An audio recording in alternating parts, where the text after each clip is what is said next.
I'm always trying to get people to think about their gardens in radically new ways. So here's a new way. Ditch your hardiness zone maps and especially if you're gardening for native plants and especially if you're gardening for wildlife with those native plants.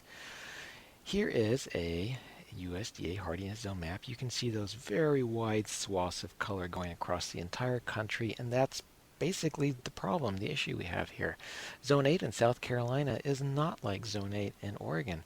There's all kind of climatic and environmental differences that we need to be aware of, even though some of the same plants might be used. Here's ecoregion level map 3. There's 4 different levels. Level 3 is probably the one most people should be using. It's going to be the most effective for you finding native plants that are adapted to your area. Level 4 is going to be way too specific unless you're an ecologist, sites manager, restorationist. You're just not going to need to go this far down. So the problem with USDA hardiness zone maps is it only tells you winter minimum temps. That's not going to be, that's one small piece of the pie, right? We need to know a lot more. So, for example, things we need to know: summer max temps. How's it going to do in July and August? What about the hydrology in the soil? What are the best conditions for it to perform according to its specs?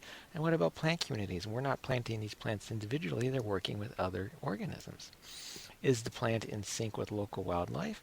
The USDA hardiness zones tell us that? No, we need to start thinking about ecoregion maps so we can get more specific information so that our plants are doing the best possible good on our ecosystem landscapes. So try to find local or regional ecotype seed if you can, or at least plants grown in your climate so they'll be adapted and adjusted to your environment and climate. That's the best piece of advice I have for you, though it's not always easy to do.